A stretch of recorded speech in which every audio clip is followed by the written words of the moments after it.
Barrack में और इसी कंपाउंड के अंदर, और अब ये ऑफिशियली जो है वो सिपाही बन गए हैं। सुकम बाबू है हमारे साथ, संभल के हैं आप रहने वाले? जी सर। तो ये बुक्स लेकर जा रहे थे आप, जरा दिखाइएगा बुक्स, कौन कौन सी बुक्स हैं ये? ये केंद्रीय विविध अधिनियम है, इसमें केंद्र का है, राज्य का है, पुलिस विज्ञान है, computer science and cyber crime वगैरह, और बीएनएस, बीएनएसएस, बीएसए 2023 में तमाम चीजें पढ़ी होंगी आपने? जी सर, सब पढ़ना पड़ा। कितने महीने की ट्रेनिंग थी भाई? ये 1 महीने की जेटीसी थी और 9 महीने की आरटीसी थी। अच्छा जी। और उसके बाद अब ऑफिशियली सिपाही? जी हाँ। पारिवारिक स्थिति क्या रही है, मतलब कितना संघर्ष करना पड़ा इस वर्दी को पहनने के लिए आपको? पारिवारिक स्थिति तो मॉडरेट ही रही थी, उतनी ज्यादा अच्छी नहीं रही थी। संघर्ष तो था, जीवन में संघर्ष बहुत था। साइकिल से लाइब्रेरी जाना आना रहता था, उसके उपरांत ये सफलता मिली है।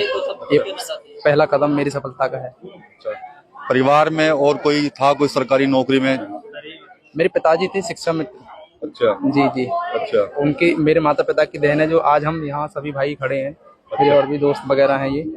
चलिए उनसे बात करेंगे पहले। तो कहाँ तक आपने पढ़ाई की थी, और उसके बाद जो पुलिस भर्ती से लेकर यहाँ तक का सफर है उसके बारे में क्या कुछ थोड़ा डिटेल में बताइए। मेरी पढ़ाई जो है बीएससी है, पीसीएम से, बीएससी बीएड सीटेट क्वालिफाइड हूँ मैं। बेरोजगारी इतनी थी कि जब भी वैकेंसी, जो भी वैकेंसी आती थी उसमें हम ट्राई करते थे, और भगवान की कृपा हुई कि हम यूपी पुलिस में चयन हुआ हमारा वो। अच्छा, हो गया है जी। पूरी पारदर्शिता बढ़ती जा रही है इस बार तो भर्तियों में, एग्जाम भी सही हो रहा है? पूरी पारदर्शिता है, मेहनती बच्चे ही यहाँ पर हैं, एक से एक बच्चा होनहार है, पढ़ने में एकदम काबिल है यहाँ पर। तो इसका जो पूरा श्रेय है किसको देना चाहेंगे आप, जो आज यहाँ तक पहुंचे? यहाँ तक का श्रेय सिर्फ और सिर्फ मेरे माता पिता को है। अच्छा। उन्होंने ही मतलब हर वो संभव प्रयास किया जो एक माता पिता अपने बच्चे के लिए करते हैं। भाई जैसे आपके बता रहे हैं आपके फादर शिक्षा मित्र थे, सैलरी भी इतनी होगी नहीं होगी जो? सैलरी है ही नहीं। सैलरी जब हम छोटे छोटे थे तब 2200 या 2500 के करीब थी। उसके उपरांत 12th के बाद 10,000 हुई है। अभी भी मतलब भरपाई हो नहीं पाती है। अब थोड़ा सहारा मिलेगा।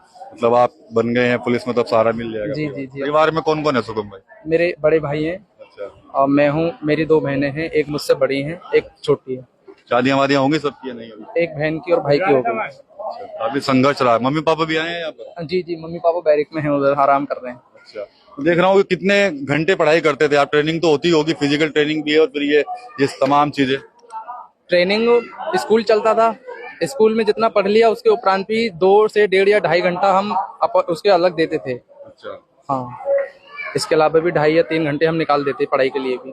पुलिस का एक अलग ही चेहरा दिखता है। कभी कहीं मर्तबा आपने देखा होगा, कहीं पुलिस पर भ्रष्टाचार के आरोप, रिश्वतखोरी के आरोप, क्राइम में जो पुलिसकर्मी रहते कईयों के नाम आ जाते हैं कि भाई ये लोग भी क्राइम में हैं शामिल। तो अब आप नई भर्ती के लोग हैं, तो आने वाला समय जो है वो काफी चुनौतीपूर्ण रहने वाला है।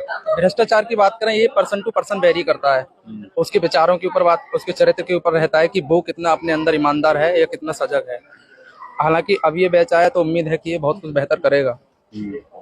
आपने क्या डिसाइड किया करने के लिए इस यूपी पुलिस के अंदर? क्या कुछ नया चाहते हैं आपकी, नया हो, कुछ बदलाव भी दिखे, क्या चाहते हैं आप? बदलाव यही है कि हम जनता के प्रति जो है ईमानदार रहें, उनके प्रति सभ्यता से पेश आए। ये सबसे बड़ी चुनौती रहती है पुलिस विभाग के सामने, कि सभ्यता सबसे सामने आके खड़ी होती है।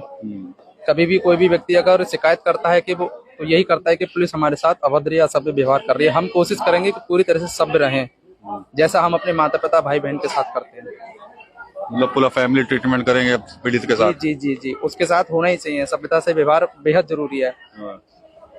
तो चलिए सुगम बाबू, नेक्स्ट आप चिलकाना में पोस्टेड हुए हैं, सहारनपुर में चिलकाना। चलिए ऑल द बेस्ट आपके लिए।